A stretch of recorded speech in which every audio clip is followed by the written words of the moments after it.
அண்மை செய்தியானது காஞ்சிபுரத்தில் அமைந்திருக்கும் 500 கோடி மதிப்புடைய கண்ணாடி தொழிற்சாலையை தமிழக முதல்வர் மு.க.ஸ்டாலின் அவர்கள் பார்வையிடும் நேரலை காட்சிகளை தற்பொழுது நாம் பார்த்துக் கொண்டிருக்கிறோம். காஞ்சிபுரம் மாவட்டம் ஸ்ரீபெரும்புதூரில் உள்ள ஒரு கண்ணாடி தொழிற்சாலையை முதல்வர் மு.க.ஸ்டாலின் அவர்கள் பார்வையிடுகிறார். அதன் காட்சிகளை தற்பொழுது நாம் பார்த்துக் கொண்டிருக்கிறோம். 500 கோடி மதிப்பில் தொடங்கப்பட்டிருக்கும் இந்த திட்டத்தில் கூடுதலாக 200 பேருக்கு வேலை வாய்ப்பு கிடைக்கும் என்று தெரிவிக்கப்படுகிறது.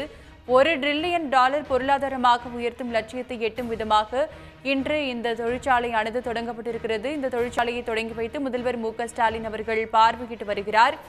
1998ஆம் ஆண்டு முன்னாள் முதல்வர் கருணாநிதி அடிக்கல் நாட்டப்பட்டு 2000ஆம் ஆண்டு முதல் இந்த தொழிற்சாலை ஸ்ரீபெரும்புதூரில் இயங்கி வருவதும் குறிப்பிடத்தக்கது. இந்த தொழிற்சாலையை தற்பொழுது முதல்வர் மு.க.ஸ்டாலின் அவர்கள் பார்வையிட்டு வருகிறார். செயின்ட் கோபை நிறுவனத்தை முதல்வர் மு.க.ஸ்டாலின் அவர்கள் நேரடியாக பார்வையிடும் காட்சிகளை தற்பொழுது நாம் பார்த்துக் கொண்டிருக்கிறோம். இதுகுறித்து மேலும் விவரங்களை பதிவு செய்வதற்காக இணைகிறார் செய்தியாளர் சூரியராஜன். சூரியராஜன், விவரம் என்ன? கண்டிப்பாக, அதாவது காஞ்சிபுரம் மாவட்டம் ஸ்ரீபெரும்புதூரில் இருக்கக்கூடிய ரோன் கிளாஸ் பிரிவு, அதாவது உட ஜன்னல் பிரிவு மற்றும் பசுமை பூங்கா உள்ளிட்ட 3 திட்டங்களை ஸ்ரீபெரும்புதூரில் இருக்கக்கூடிய செயின்ட் கோபின் அப்படின்னு இருக்கக்கூடிய ஒரு சர்வதேச இந்திய தமிழக முதல்வர் இருக்கக்கூடிய மு.க.ஸ்டாலின் அவர்கள் தற்போது காட்சிகளாக நாம் பார்க்க முடியுது. அதாவது குறிப்பா சொல்லணும்னா கிட்டத்தட்ட 1 கோடி ரூபாய் மதிப்பிலான இந்த திட்டம் தற்போது முதல்வர் இருக்காங்க. இந்த திட்டம் மூலமா பார்த்தோம்னா கிட்டத்தட்ட ஒரு 200 பேருக்கு வேலை சொல்லிட்டு தொழிற்சாலையுடைய நிர்வாகம் தரப்பு தெரிவிக்கப்படுது.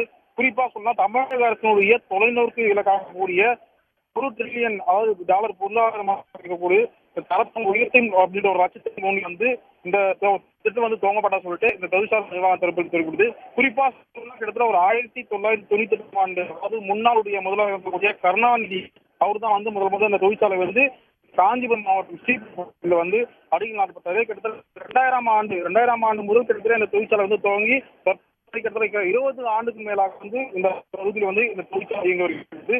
இப்போதான் இந்த தொழிற்சாலை ஒரு நவீன கூட்டமைப்பிற்காக கண்ணாடிகள் மற்றும் ஆட்டோமொபைல், அதாவது முக்கியமா பார்த்தோம்னா மின்சார வாகனங்கள், கண்ணாடிகள் மற்றும் சூரிய மின் போன்ற முக்கியமான ஒரு கண்ணாடி தான் இந்த தொழிற்சாலை இந்த பகுதியில் தயாரிக்கப்படுகிறது. அது மட்டும் இல்லாமல் ஒருங்கிணைந்த ஜன்னல் பிரிவு, அதாவது உலகம் தரத்தில் கண்ணாடி காம்ப்ளெக்ஸ் உலகிலேயே முதலாவது மற்றும் ஆசியாவில் மிகப்பெரிய மூலம் ஒருங்கிணைப்பு அப்படின்ற விஷயமா கிட்டத்தட்ட ஒரு 10,000 சதுர மீட்டர் பரப்புல இந்த தொழிற்சாலை ஒரு வருஷத்துக்கு பார்த்தோன்னா கிட்டத்தட்ட ஒரு ஜன்னல் கண்ணாடி இந்த தொழிற்சாலை தொடர்ச்சியா தயார் பண்ணிருக்காங்க. இது மட்டும் இல்லாமல் தொழிற்சாலை பார்த்தோன்னா கிட்டத்தட்ட இந்த காஞ்சிபுரம் மாவட்டத்திலே பார்த்தோன்னா ஒரு முக்கியமான மிகப்பெரிய ஒரு ஆசியா கண்டத்திலே ஒரு முக்கியமான ஒரு தொழிற்சாலை இருக்குது. தமிழ்நாட்டிலே பொறுத்தவரை இந்த தொழிற்சாலை அப்படின்னு பார்த்தா கிட்டத்தட்ட ஒரு 4 இடங்கள் தொழிற்சாலை இந்த செயின்ட் கோபி அப்படின்ற ஒரு தற்போது இருக்கு. குறிப்பா சொன்னா தமிழகத்துக்கு 14 தொழிற்சாலை இதுல இருக்காங்க. இந்த தொழிற்சாலை பொறுத்தவரை கிட்டத்தட்ட 4700 கோடி ரூபாய் இந்த தமிழகம் முழுவதும் இந்த தொழிற்சாலை முதலீடு செய்து தற்போது இந்த ஜன்னல் கண்ணாடிகள் சொல்லிட்டு இந்த தொழிற்சாலை நிறுவனம் தெரிவிக்கப்பட்டுள்ளது. உடனுக்குடன் செய்திகளை தெரிந்து கொள்ள சன் நியூஸ் பெல் ஐகானை கிளிக் பண்ணுங்க.